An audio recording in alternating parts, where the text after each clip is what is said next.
Good day and welcome to Conversations with AARP in the Virgin Islands. I'm Troy Chabert-Schuster, State Director of AARP in this territory. Each year, an estimated 1 in 10 Americans are victims of elder abuse, neglect, or exploitation. AARP in the Virgin Islands is committed to raising awareness, understanding, and prevention to combat elder abuse against our 22,000 members and all Virgin Islanders. AARP in the Virgin Islands believes that all seniors have the right to live a life free of abuse and injustice. Our elders are an important part of our community and have made significant contributions to this territory. Unfortunately, many of them fall victim to elder abuse, with many of the cases going unreported. Today's conversation is about elder abuse, how to detect it, how to prevent it, and how to report it.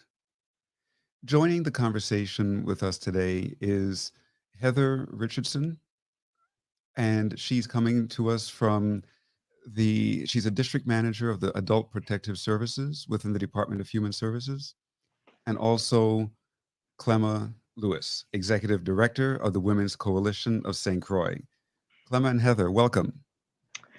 Thank you for having us. Hi, good. Yes, and Clema, we know all of the work that you do at the Women's Coalition, and not only with women, but you also sometimes help men and children who are victims of domestic abuse, domestic violence. Mhm. And Heather, tell us a little bit about what you do at the Department of Human Services and the Adult Protective Services Division. If you could just give us just a high-level overview of what that particular division does. Thank you for the opportunity, Troy. As was said, my name is Heather Richardson Henry, and I currently serve as the acting district manager in the Adult Protective Services Unit at the Department of Human Services. I have oversight for the St. Thomas, St. John district. Now, Adult Protective Services is that arm of the department that investigates allegations of abuse, neglect, financial exploitation of a senior or disabled adult 18 to age 59. So once we get a referral, we commence an investigation, and we, do our intake, as we call it, capturing as much information as we can. And as the investigation continues, often we have to connect those seniors to services, some within the department and others without, based on our findings. And it is not unusual for us to continue to monitor. So even though we are an investigative unit, we still, as a unit, engage in case management and as we monitor those cases. Excellent. That's a lot. That's a huge responsibility that your division has to protect our elders in our community. And when we hear about elder abuse, we usually just think about elder financial abuse, but there's so much more to it. So Clema, tell us what are you seeing, and what is your understanding of elder abuse and its different forms? Okay. Again, thank you, Troy, for inviting the Women's Coalition to participate. I want to reiterate the Women's Coalition is 24 hours, 7 days a week, 365 days out of the year. And normally people report domestic violence and sexual assault cases to us. That's normally what comes through. But I think we need to understand the definition of elder abuse is the intentional or neglect, mistreatment of anyone over the age of 60, which includes me. So I have a special place here because that includes me in that population. And there's different types. I think when people think about elder abuse, they think about just the financial piece, as was mentioned earlier about Heather. But our focus, and I'm going to mention all of them, but our focus has been on the sexual, emotional, and the physical piece where people will call and make reports to us. The physical, of course, if you're hitting, slapping, hurting them. The sexual abuse, when you're actually forcing them to have sex against their will. And yes, we have seniors in this community where I get calls where people take advantage of the older men for their money. They take advantage of the older women. They do sexual things that they're not comfortable with, and they don't know how to handle it because they don't know who to report it to. So we get those calls. Then you have the emotional, psychological, to me, that's just as damaging as the other ones, because that's when we inflict pain and anger. We verbally abusive. We call them names. We put them down. And you see it in the community all the time. They humiliate them. And I think the saddest part and the hard piece for me is when we withdraw our affection. When we don't pay them any attention, we don't give them any love, we don't tell when we care about them. So anybody that smile and talk to them, that's their new family member. And I would get that in the supermarket, I get that in church, I get that in the bank, just that need to have some kind of human compassion. And then of course we have the neglect where the family members, or they're not able to get food, clothing, shelter, health care, any kind of protection. They're being neglected all the way around. And you'll be surprised how many people in our community that's happening to. And then, of course, it's the financial pieces where we all hear about people stealing their Social Security checks. But let's talk about stealing their property, taking their homes, using the power of authority to take advantage. I get calls from adult children in the States wanting us to go check on their family member and see what they can do to take the property from them because they're not taking care of it, or they letting somebody live there that they don't want to live there. That's just over the top. I can't imagine putting out my family member, but we'll get into that later, how deep that is. And then, of course, the last one would be abandonment, that I know Heather see as much as I do. You take them to the hospital and you leave them there. You never go back for them. The medical facilities, different places, we take the seniors there because they need the care and we never come back. And then, of course, we abandon them in nursing homes. We abandon them in these senior housing communities. We abandon them, period. We don't check on them. We don't go back and see how they're doing. And then they left to languish.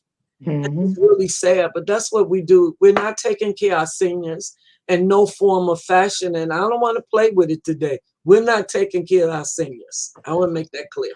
Yeah, yeah, yeah. And Heather can I'm sure give us a whole long list of examples because Yes, and Clema did a great job in highlighting the various forms. I like to just put it into two categories, because oftentimes when we think of abuse, we think of actually doing something to the senior. But I like to categorize it as one, passive abuse and active abuse. And here in passive or inactive abuse, that's where we look at that neglect, that Clemmer highlighted so well, where communities, family members are not just doing what they're supposed to do. So it's not doing what you're supposed to be doing, as opposed to active abuse, where you are doing what you're not supposed to be doing. right. Good point. Yes. Yeah, there's so much to be done. And at AARP, we also hear lots and lots of stories, people coming in, reporting stuff, talking about things they're seeing in their family. They may not be directly involved in the abuse on neither side, but they're observing and so forth. And it really breaks our hearts, and Yes. AARP, we're always known as the fierce defender of the 50 Yes. plus population. We're known as a fierce defender all across the country. And more so, we're the fierce defender here in the Virgin Islands, and Yes. we've been working with both of your organizations, both Human Services and Women's Coalition. We've been working with some of our senators to come up with really tight, really concrete kind of legislation to put certain things in place, policies in place, so that we can help to cut down on elder abuse. So we're looking forward to that. Now, Clema, back to you again. What are some of the factors that that contribute to elder abuse emotionally? What triggers elder abuse? What kind of things are bubbling up? Well, I think you're going to find interesting. What I've noticed, what trigger elder abuse is that we have adult children now that's angry because they were misused as children. And I'm just going to say it. They were neglected. And now that they're grown up, they're now being asked to take care of the parents who mistreated them. So Oh, that's one big factor that people don't take into consideration that I hear a lot. Well, this person didn't take care of me. Why am I now being asked to take care of them? Some other risk factors are things like the elder might be physically unable to take care of themselves. They might be mentally incapacitated to take care of themselves. They don't have any support from families or friends. But one of the other big things we're seeing, I don't know if you notice it, Heather, but we're seeing seniors my age, 60 and over, now getting married because they're lonely. And so Mhm. they're marrying another senior, and this causes a problem for the family because now they think it's a person that's going to come and take something from their parent. Surely, And mm, so we surely. get a lot of, we have to mediate because now the wife is being mistreated by his adult children, or her adult children is mistreating him, or maybe he or her is the abuser as well. And we're called in to talk to either the male or the female because either one of them could be abuser. Let me make that clear. The Women's Mhm. Coalition work with all victims. It doesn't matter what your sex, age, race, who you are, where you come from, what your family name is. As Mhm. long as you're a victim, we provide services. So we're noticing this trend of the seniors getting married, and then now we getting all this family in the mix, property issues, them not being able to get along. And then sometimes, let's be clear, some seniors have drug issues, they have Mhm. alcohol issues All as right. well. And we got some seniors that's hoarders that make Mhm. that even more difficult to help them because of their living conditions and not knowing how to clean up or take care of themselves. And so it's so many factors. And let's not forget the seniors that were abused as children mm, are now adults. And what we don't realize, if abused children don't get help, they become Become abusive abused. adults and Yes. abuse adults. And Yes. those are some of the risk factors that stand out for me. I don't know about Yes. Another one that stands out in addition to those is the social isolation. Yes. We find that many of our seniors, their children, their adult children, live on the mainland or live in other communities. And so our seniors are living alone, Mhm. and that is a high risk for abuse Mhm. because, as Clema said in the beginning, they're lonely, and Mhm. any semblance of attention, they draw toward it. And I like to tell my staff that a lot of times abuse starts with good intention. So you see a senior living by herself, and oh, let me run you some errands, let me go to the bank for you, and it might work for a little while, but then an opportunity opens, mm, and then they take over the finances, they take over their property. They do not collect their medication. They lock them in. They prevent them from going to church. They take the telephone off so that even the family members overseas can't reach them. So that isolation is a big piece. And especially now during COVID-19, Yes. that is even more so. And that's a big challenge that we have. I agree. I'm listening to what both of you are saying, and I'm thinking, oh, we got some funny feedback coming through, but I think it's remedying itself now. Um, as I'm listening to all of these scenarios, right? Because of course you all can't give particulars. We can give like general scenarios of things Hmm. that happen. And I'm thinking to myself, it must be so very difficult for you as social workers, community activists to deal with this, to help people. I mean, it must just wrench your heart. But Yes. then at the same time, I think, what about these victims? Hmm. Right? And it's one thing to get them out of the abuse, but then once the abuse is stopped, are there psychological services offered to them? Are they able to have counseling so that they can go through a healing process and recover from this? Yes, Troy, whenever we work with victims, seniors or not seniors, you have to do counseling process and don't necessarily have to be psychological. It Yes. could be support groups with other people who are similar to them that went through the same process. But we know a part of becoming a victim from the survivor is getting help. So you might have to do counseling. We might have to look for them a place. We might have to help relocate them off the island. We have to move some people away to keep them safe. So that might be an issue. And if they got disabilities and other issues, that's even harder. And that's where we come in working real closely with human services, because I don't have a nursing staff, but we can help them with applications for housing. We've helped with furnish apartments, Mhm. clothing, food, whatever we need to bring that victim back to whole. Those are the services we provide. We call it, as I think human services and other agencies, we call it wraparound, because you just don't Wraparound go service. in and take them out. It's so Mhm. many other services you have to provide for them, whether it's the counseling, getting the family together, getting members of the community, bringing in the pastor. We do whatever it takes to make that person whole again. And that's Yes. how you move from victimization to survivors. And that's where we like them to eventually get. And it's not that easy. It might mean taking restraining orders out. It might mean asking them to stay with somebody. And let's be clear, for seniors, it's more difficult than other people, because if they have a disability, where do we put them? I Okay. can't even keep them in the shelter because I don't have any nursing staff. It has to be somewhere where there's some kind of nursing staff that's going to Assistant. be able to assist them. And Mhm. that's where LSS come in. Lutheran Social Services helps with that a lot, but they're normally filled up. And that's the problem. The places that's really good that we want to send them is full. And then we got all these other places that don't take care of them, and they're just warehousing them. So if we have a victim in one of the other housing, then we'll check on them. We'll make sure they get what they need. We'll hook them up to other services in the community. Because if you're a victim, you don't become a survivor overnight. Just like you didn't become a victim overnight. It's a process. But if you don't ask for help, if you don't get help, you're not going to never get out the situation. So whoever's listening, if you know victims, whether they're elders or not, please call 911.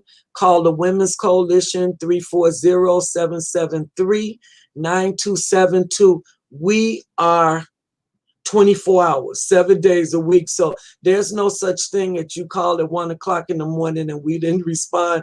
That's not true. And the same services is provided at Family Resource Center in St. Thomas. But Yes. I want to make it clear that we work really closely with Human Service. We're like partners, because one agency can't do it by itself. I think It's a Heather will community agree. effort. Yes, it's a No, community it takes effort. us, Human Mhm. Services, the police, and whoever else we need to bring in to do what we need to do to keep them safe. Yes. Oh, so many people live in denial. People Yes. always, oh, not in my family. Oh, that will never happen in my family. Nobody in my family will be abused. Nobody will be murdered. Nobody will be this. So, or not in my community or not in my neighborhood. And I always ask them, have you watched CNN lately?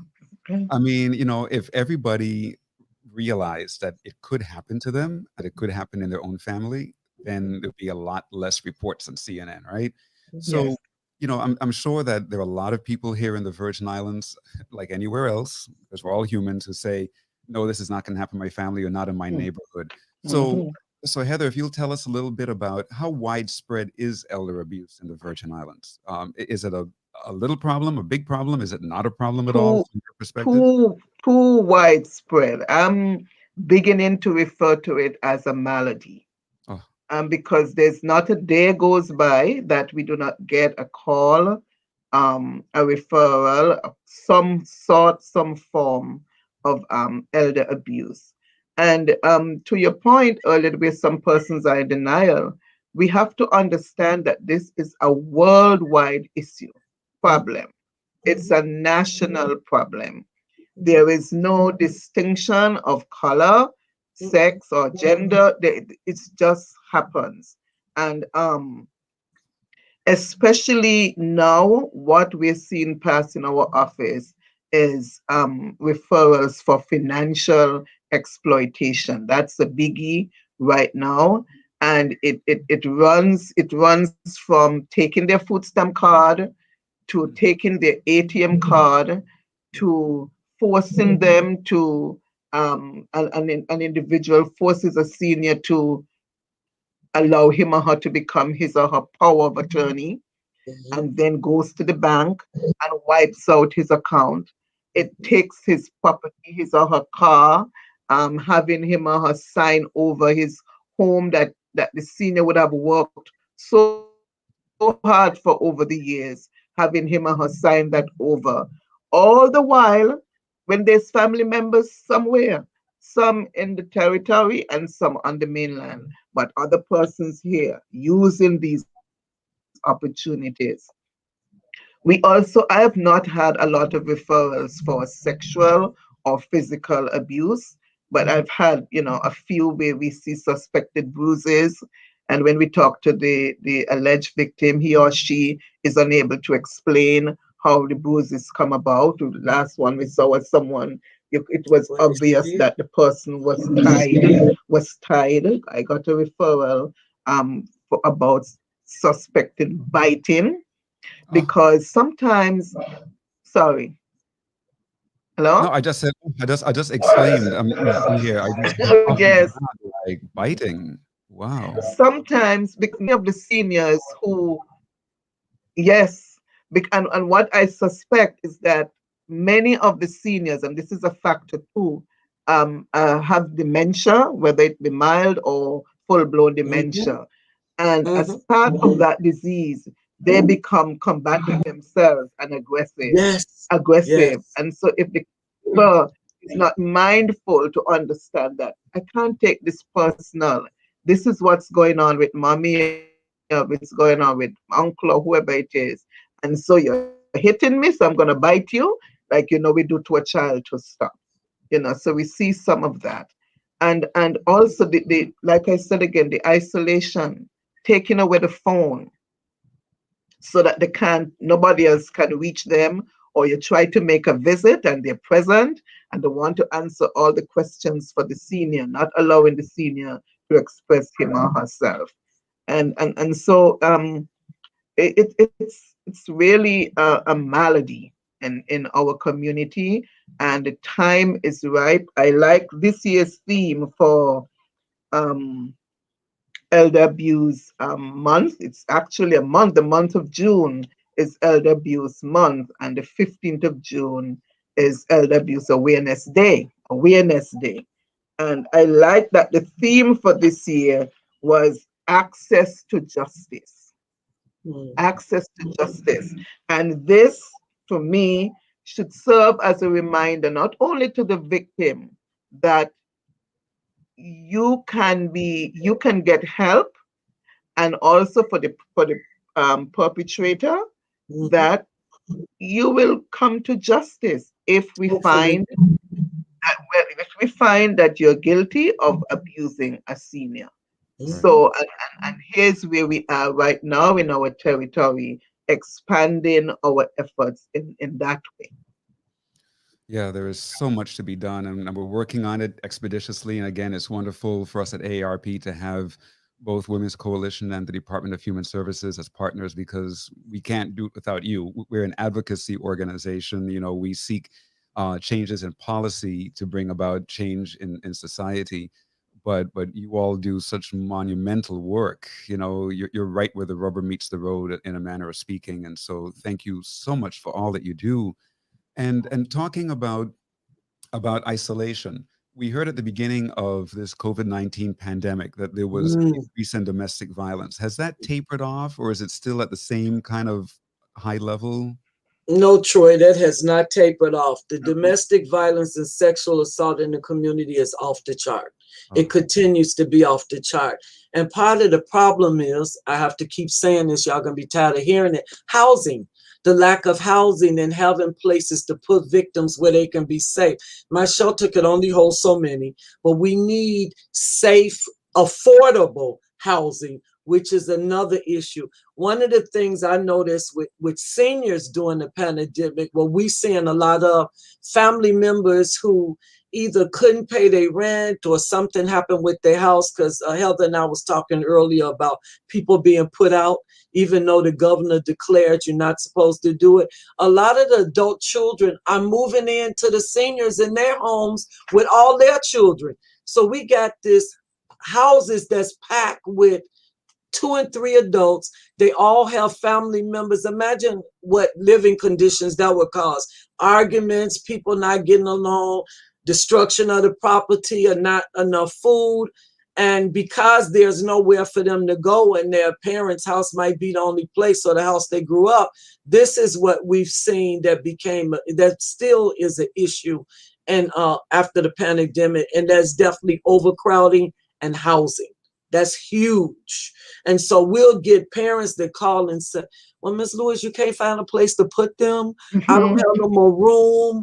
These people getting on my nerves. And then you'll get the kids that I've been here now going on 2 years. I'm on the housing list and I can't get housing. So I have to stay with my mother. And so imagine if that was you, the stress that that's causing on the senior, as well as all the family members that's in this house.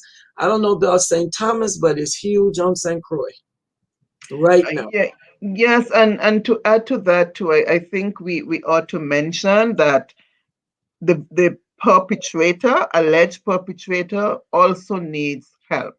Yes. The abuser also needs help. And here at the department, we have the caregivers program, but because sometimes I don't, I'm not going to say it how I'm thinking it, but the abuser is somehow sandwiched between taking care of the elderly parent, taking care of their own needs and the needs of their children. And this could bring stress. This could bring stress. And sometimes out of frustration and out of stress, and for the example that my good friend here just mentioned, it could lead to abuse. And so while we're thinking about help for the victim, which is my primary responsibility and my focus, we also have to consider in our planning, in the preventive strategies, assistance also for the abuser. Well, that's why we can't just, in my work, we can't just deal with the victim, because normally the victim don't leave right away, or they keep going back. In particular, seniors, if they're family members, they don't want to call the police on their family members. They don't want to get restraining orders because they shame and embarrassed to go to court to say my son or daughter just beat me up. So imagine how difficult that is. So that's why you have the Men's Coalition, which the Women's Coalition started 20-some years ago to work with abusers. And St. Thomas, the Family Resource Center, has a men's overcoming violence program that work with abusers. And it doesn't matter if the abuser or male or female. They work with the abusers, we work with the victims, and we work together as a team, because that's the only way we're going to get it done. Again, nobody can do this work in a vacuum. You have to do it as a group, community because effort. It's all about our community. But yes, I agree with you have to help abusers, because the average victim goes back 7 times. For seniors, it's even higher than that, because where they going? And are you going to not help your son? I had a senior, I had a senior that was being raped and beaten by her son. And every time I think about it, I get really emotional. And she was trying to get help for him. She went to mental health. She didn't want to do no police. She didn't want him to go to jail. She didn't want her son to be on the street. But in the meantime, we was trying to keep her safe, and how it was hard to keep her safe when you won't let go and let him get what he needs. And it was hard because even when it was time to get what he needs, the mental health services wasn't really there either. And that's another issue. That's a whole nother ball game. So sometimes it ain't as easy to get the services that you need to get. Let me leave it there. Yeah, and listen, the stories are very compelling, and there's so much to be said, but we're completely out of time.